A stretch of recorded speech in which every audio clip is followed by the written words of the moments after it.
Good evening, friends, and welcome to the Advent of Code C++ live stream. My name is Craig, and once again tonight we're going to be working through Advent of Code puzzles in C++. As always with these streams, if you're watching the live stream on Twitch, you can find links to my YouTube channel with stream replays and my GitHub profile where I post all of the solutions here. In my Twitch profile, if you're watching this on YouTube, links to the live stream and to my GitHub repo are down in the description right there. So, we have just about 4 minutes until tonight's puzzles unlock. Last night, you'll recall we played bingo with a squid. Figured out how to beat the squid and how to let the squid win, which is maybe the wiser strategy. Last night went pretty well. I think the only thing that I got tripped up on for a while was that when I was checking if we had won, I wasn't initially looking at the array of cells in the bingo cards that we had marked, but looked at the numbers themselves. So a little bit of a silly mistake that slowed me down a little bit. But otherwise, things went pretty smoothly last night. So you can see here, tonight for day 5, I've already set up a directory for our solutions. I have just this minimal program that so far does nothing, but it does include my check and IO libraries because it seems like we use those pretty much every night. And I've set up a build file with the Bazel build system that we're using with this CC binary target that specifies how to build it. So we're ready to hit the ground running once we get the puzzle. We have just about 3 minutes to go for that.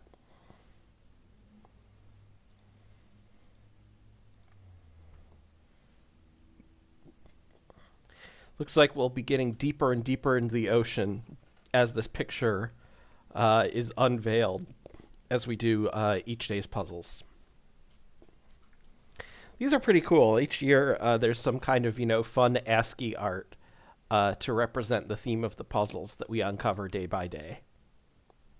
So last year, if you did it last year, you'll remember the story was about trying to go on a holiday vacation and getting diverted from our course many different ways before we finally arrived. And then the year before that, which was the first year that I did Advent of Code, it was about exploring our whole solar system, chasing after Santa and his spaceship.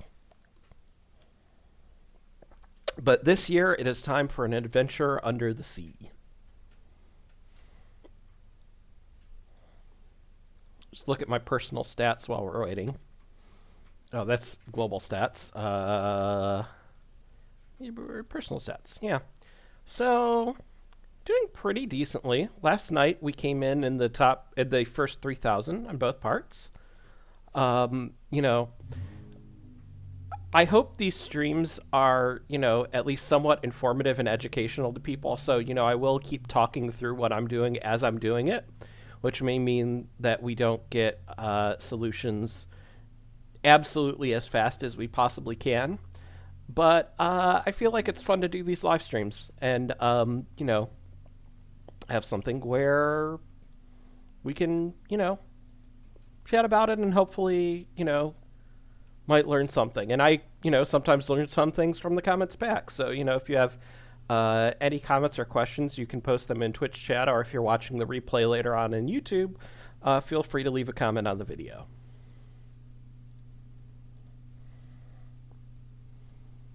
Okay. 30 seconds to go for tonight's puzzle. Stay hydrated.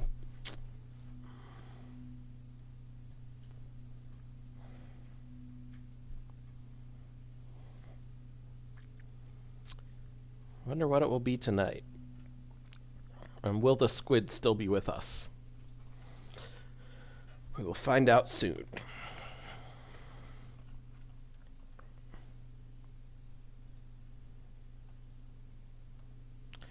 Hydrothermal venture. Caused a field of hydrothermal vents on the ocean floor. These vents constantly produce large opaque clouds, so it would be best to avoid them if possible. to inform in lines. Summary helpfully provides a list of nearby lines of events for you to review. Okay. So it looks like each of these, okay, we've got pairs of two-dimensional coordinates. And for the first several of these, one of the dimensions stayed fixed, but I see that they changed now here. Okay. So get a line segment in the format x1, y1 to x2, y2. Reach x1, y1 are coordinates on one line, end of the segment, and yeah, coordinates on the other end. These line segments include the points at both ends. Okay. For now, only consider horizontal or vertical lines. Okay, so we have some that are not horizontal or vertical, but at least in this stage, we're not considering them.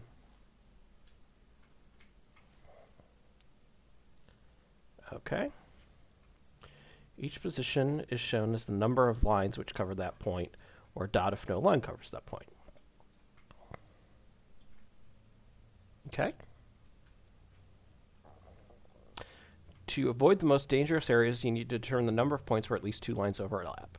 So anywhere with two or larger.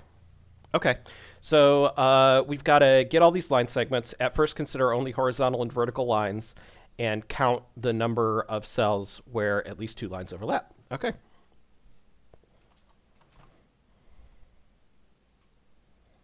We will save our puzzle input, day5.txt. And we'll see what that looks like. Okay, and get going on our solution. So, I'm going to make a little class to represent a line.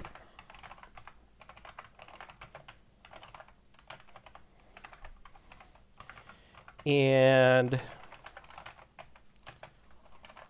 this will have coordinates. Well, we'll use the same terminology that's used on the website. So x1, y1, and x2, y2.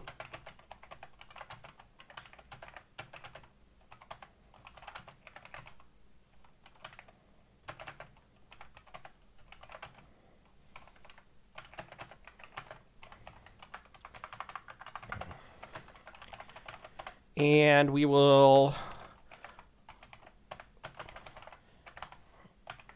have a constructor that parses that. So we'll take a string view here, call it line rep. And this is a case where I think regular expressions would be useful to just parse this. So I'm going to include re2 slash re2.h.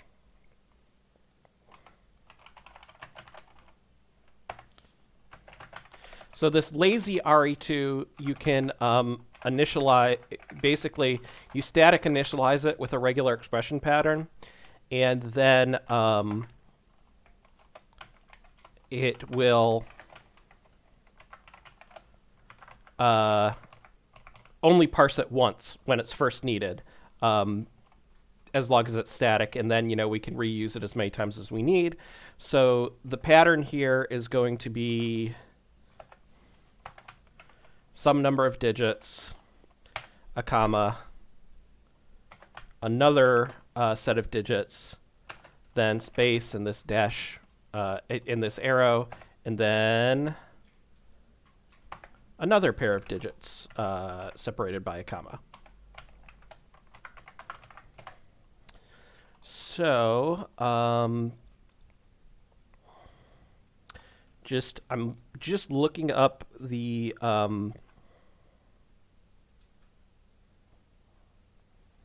so I think what we need to do then is just we will use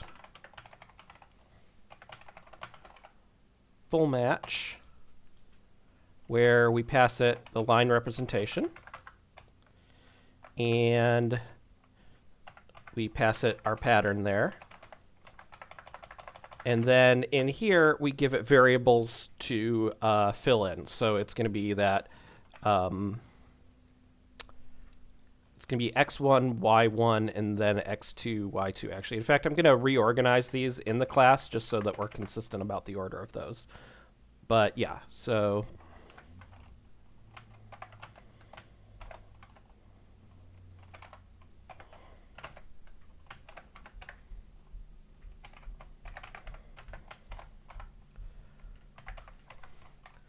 So,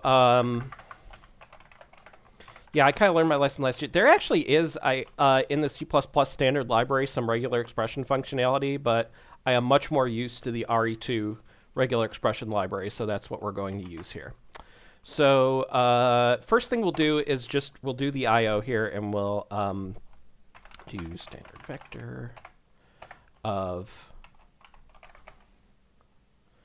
strings.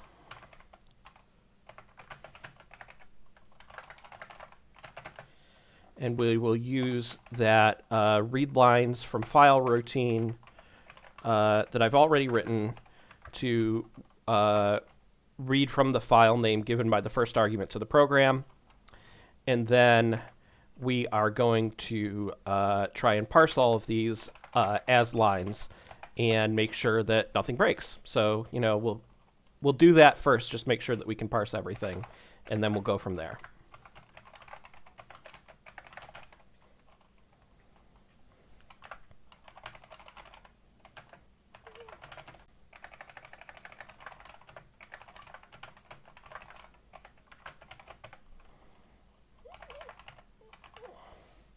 So if we use this in place back on that vector of lines, then it will forward the input line that we give it to the constructor for lines. And then, you know, might as well just print out, you know, like how many lines we parsed here.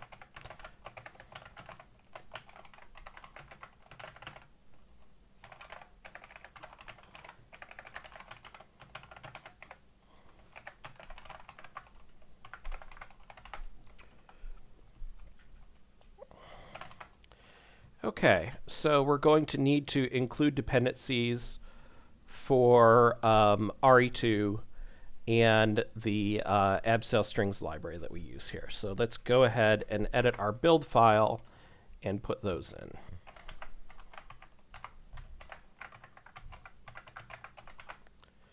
in. And one for RE2. So let's go ahead and just run our program as it is so far and make sure that it can parse all of the lines. Okay, so we have a check failure already. Good to know. Something is wrong in our regex apparently.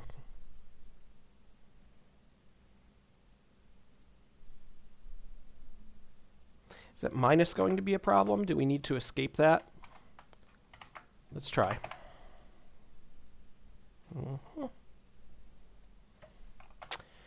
Great. I have done something wrong with this regular expression.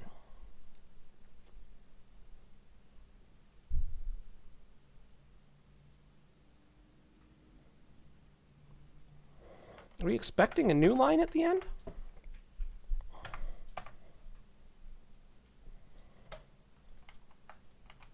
Oh, I didn't actually write these as capture groups. That's why. Yeah, we've got to parenthesize these so that we can actually capture them. That shows you just me being a little rusty with regular expressions. Okay, parse 500 lines. That sounds correct. Okay, so that I/O part is done. Now we need to figure out how many... Well, so we need to figure out if something is horizontal or vertical. So, because in the first stage, at least, we should only be counting lines that are horizontal or vertical. So, it has to be that x1 is equal to x2, or y1 is equal to y2. Okay. Now we need to represent a grid that can where we can count up all of the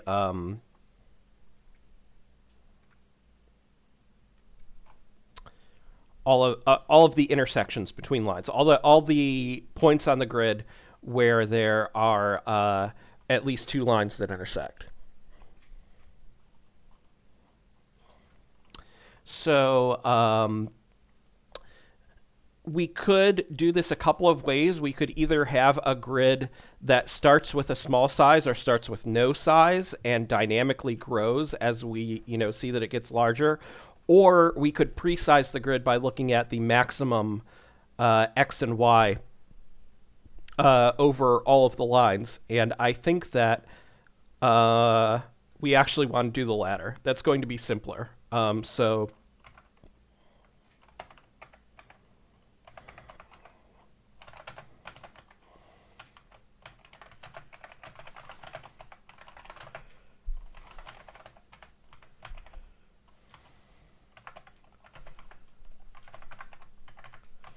we'll just add these little accessors to give max x and max y for the lines.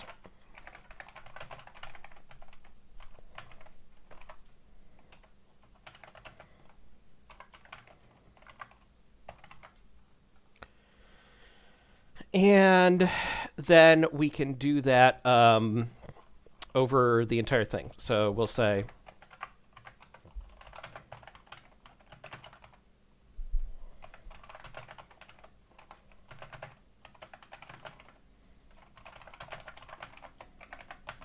for all the lines in our list of lines, we will say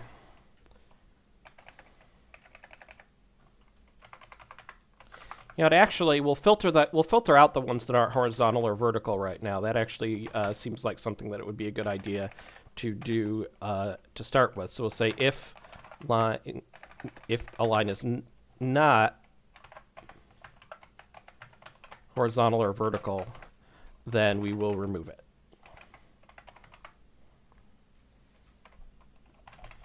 And actually, I'm going to comment this out real quickly, and I'm just going to see how many lines remain after we do that filtering. 323. Okay.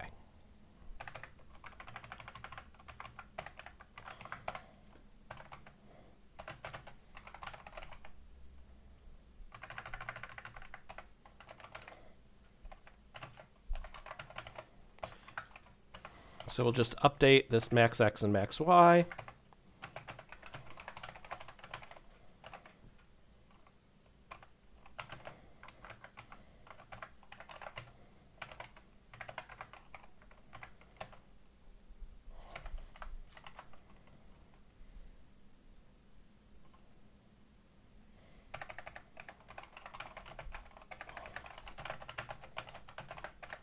Go ahead and print those out.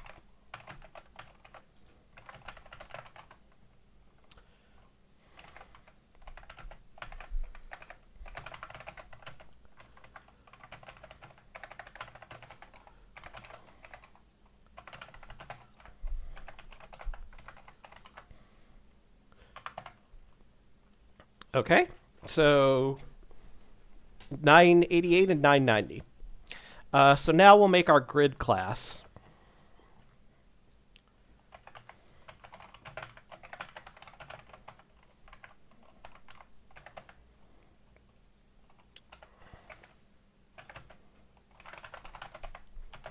And we'll use a vector of vectors of integers to represent the number of line segments that that intersect on each of these. So we'll call that the rep. In the constructor here, we're going to pass in that max x and max y, which we are going to use to size that representation.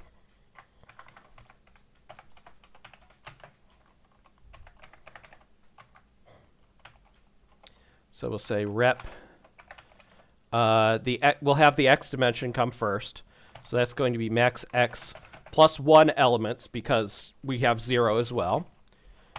All of which are going to be vectors of integers of max y elements, which are all going to max y plus 1 elements, again, because that would be 0, all of which will initially be 0. And now we just need to mark where a line finds itself on the grid. So we'll add a method. So I'm going to actually I'm going to rearrange the declaration order here because I'm going to make it a method of line that allows it to access stuff in grid. And we'll make line a friend of grid, so that line can peek into that representation.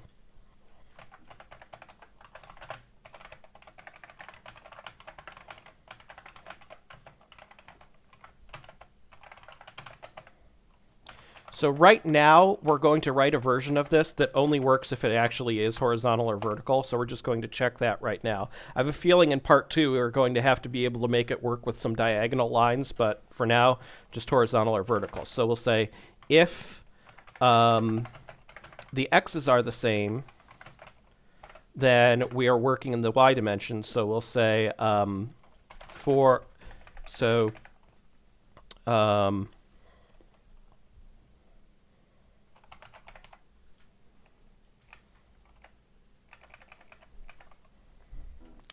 so we want to go from the smaller to the larger, just because, so we're iterating always in the same direction, and I'm not sure that it's always going to go that way, that we'll get like the lower x first or the lower y first.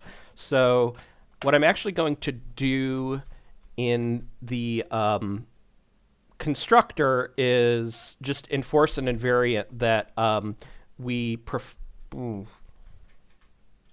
you know, it could go differently in x and y, though. Actually, never mind. We'll just say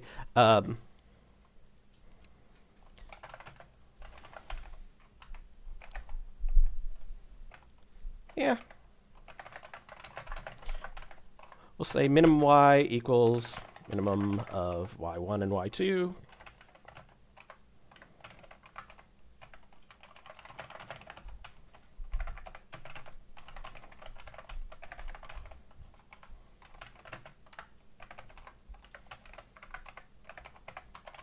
Then we'll just have a little for loop here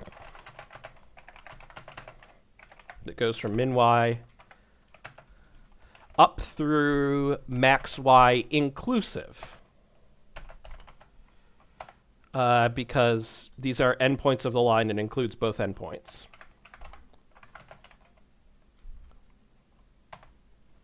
Oh, it shouldn't be const, obviously, because we're iterating with it.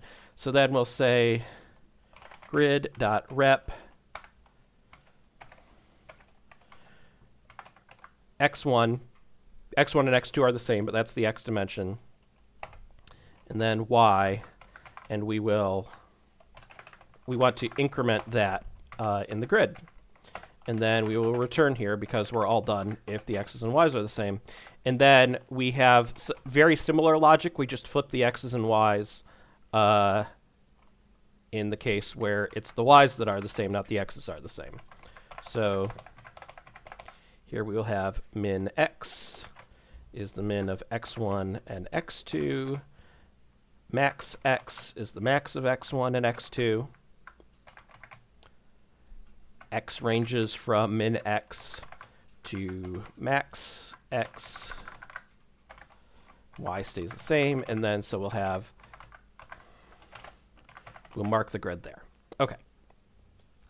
So we've got line mark on grid, and then once we have all the lines mark themselves on the grid, we need to just count up the number of cells in the grid that have at least 2 lines crossing them. So for that, we can use standard accumulate, or, well,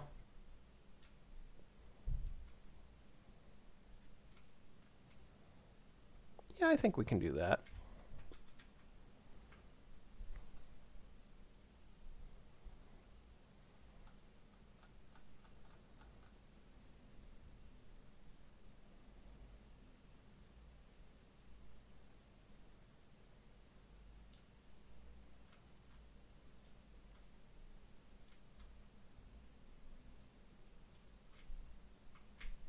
Now, we don't actually want to accumulate. Actually, what we want is count if, essentially. We want to count all of the cells where... Yeah, okay.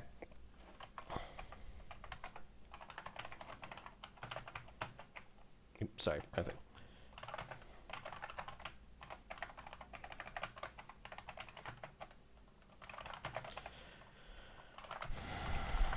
So we'll have our count, which is initially 0, for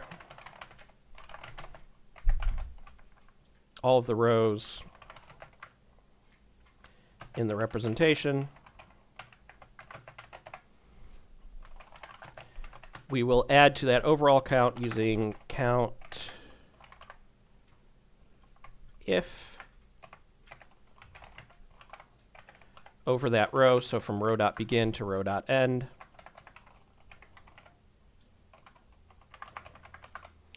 And we will have just a little itty-bitty lambda here that will tell us that we should only count if the val is at least 2. Then we can return that count. And I believe, yeah, we want to determine the number of points where at least 2 lines overlap. Okay. So I think that we have everything that we need now. So we've got our max x and max y here. We'll create the grid with max x and max y that we just discovered. We will have each of the lines from our filtered list of lines, which includes only horizontals and verticals, mark itself on the grid. And then we will have the grid tell us how many of those danger cells exist on itself. So let's go ahead and run it on our input and see what we get. Okay, 6,856 danger cells. Let's see if that's correct. All right, we got it. Got it in 1. On to part 2. Unfortunately, considering only I knew we'd have to do diagonals. There we give you. Because of the limits of a hybrid thorough event matching system.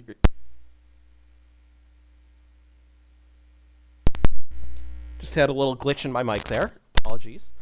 The lines of your list will only be horizontal, vertical, or diagonal at exactly 45 degrees. Okay, that makes things considerably easier.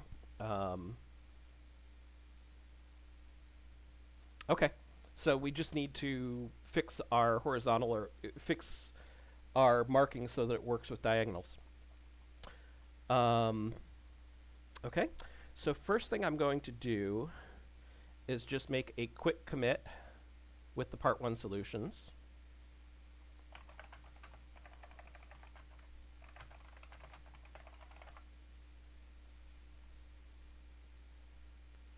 And then I'm going to go ahead and copy our part 1 source code to serve as the start for part 2.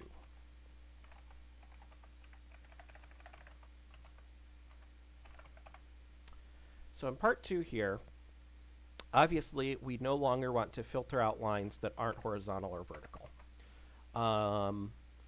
All the rest of this algorithm is correct. It's just that mark on grid needs to change because it needs to work in case horizontal or vertical aren't the same. So this part, if x and y, if the x stays the same, is true, and this part will also work if the y's stay the same. So we'll go ahead and keep that as well. Just add the condition that if y1 equals y2, then this whole thing works.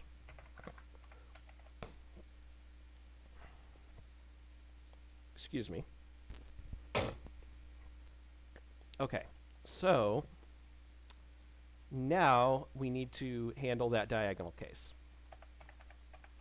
So here we know that neither x nor y are neither x nor y stay the same. Now I'm still going to determine the minimum and maximum x here, because I think we still want to scan left to right. It's just we need to know whether we are going diagonally upwards or diagonally downwards. So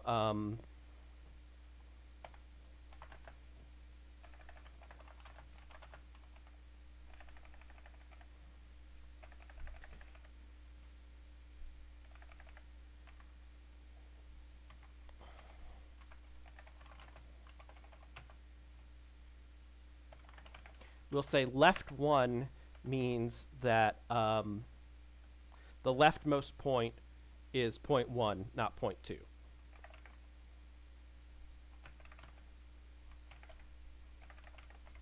So if the minimum x is x1, then left is the one to start.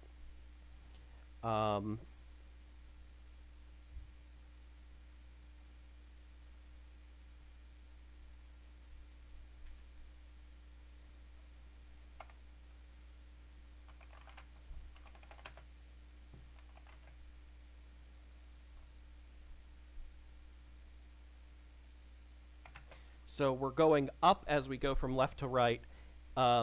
If left 1 is true, then if y2 is greater than y1, we're increasing. We'll say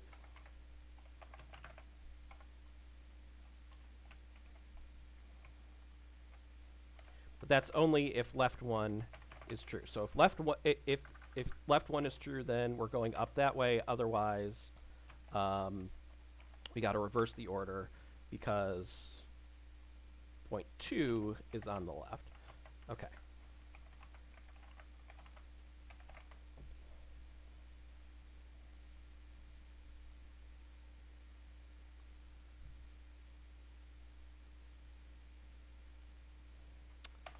Okay. So I think now we can write our loop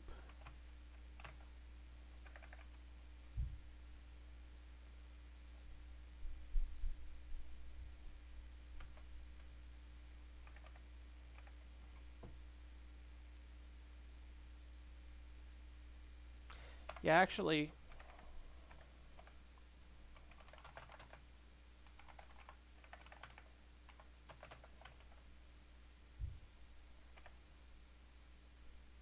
sorry, I'm just rearranging some of these things because I actually think that, yeah, well, okay, we'll say left one. We'll keep that there, but we want to know what the start and end y is here. So we'll say start y is if left is on the 1, then that's y1, else it's y2.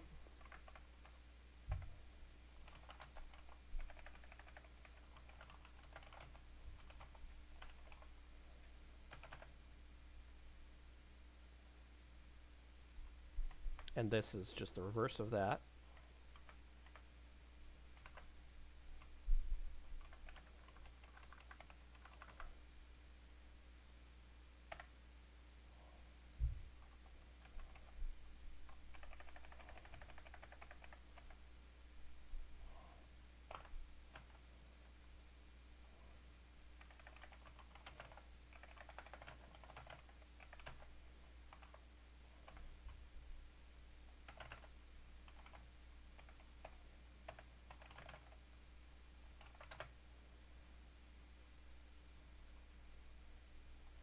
So we'll just go, we'll use a variable I for the steps. So we'll say I is less than, well, let's say, we'll actually check that this is a 45-degree line. So max x minus min x better equal end y minus start y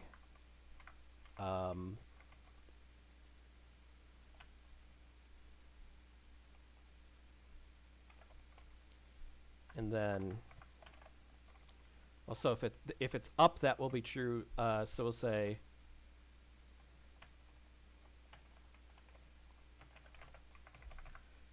not up times -1. Oh, sorry, not up, not that. Yeah, there's -1 times that. That should give us what we want. So we'll say XX minus min X.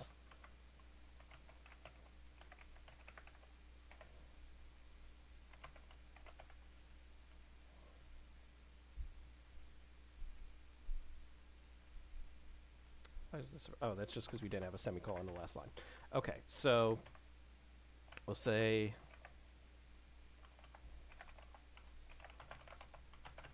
X is just going to be min X plus I. Y is going to be start Y plus up times I. Plus, we'll say if up I, else minus I. And we will mark that on the grid.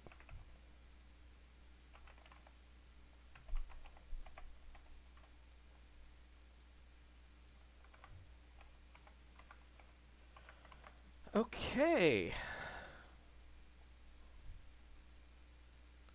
I think that's all we need, assuming I didn't screw up any of the math here on the diagonals. But let's go ahead and make the target for part 2, run it on our input, and see what we get.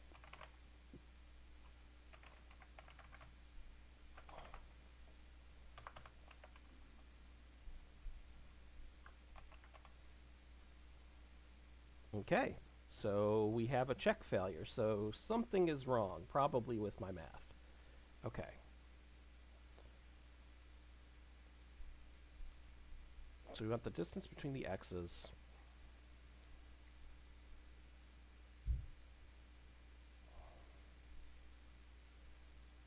Oh, I see. This is right. So we'll just say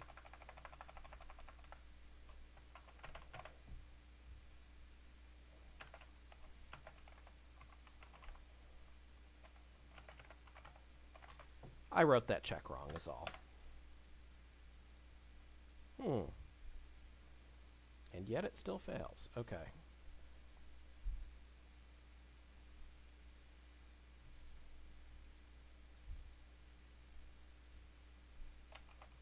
Is this just properly parenthesized? Let's see.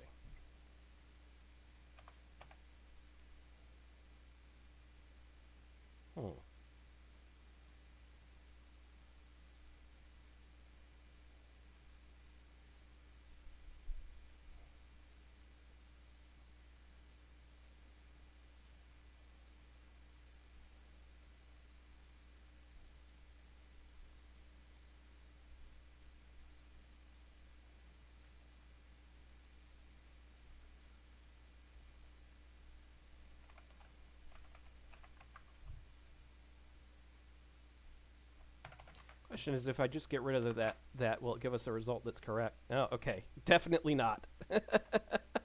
Okay, so there's something wrong in my math here.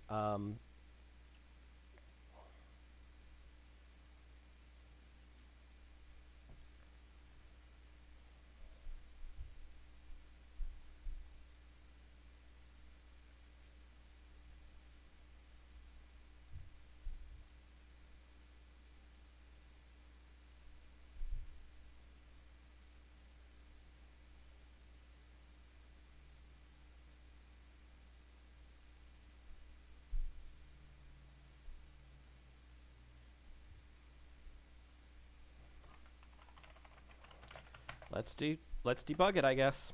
Here.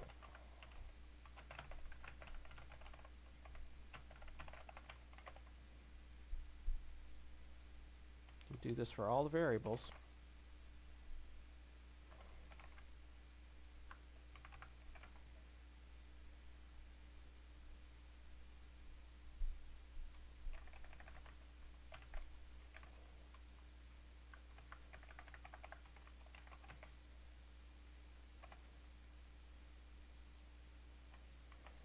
this is, maybe variable inspection is something I should be doing with a debugger, but I've already started down the path of just putting in print statements, so I'm going to stick with that for at least a little bit.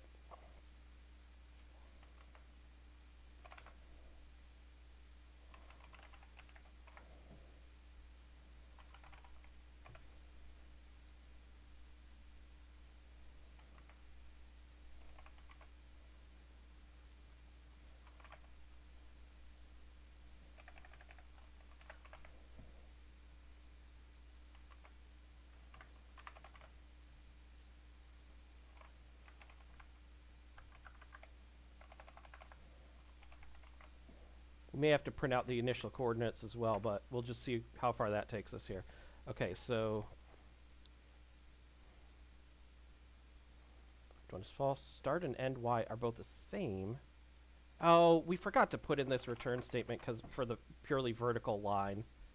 That's all. See, it's always something not that it's not actually that difficult. All right, let's see if this number is correct now. Okay, not the right answer. So we still have to figure this out a little better.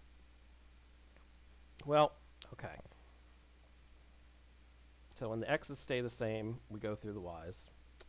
Y's stay the same, go through the x's. That part we're all pretty confident on because that's the stuff that we already knew from horizontal or vertical.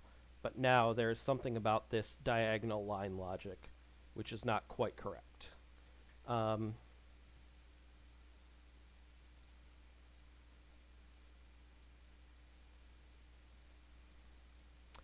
Which I guess, doesn't surprise me that much because that number seems really high for the number of lines that are newly added.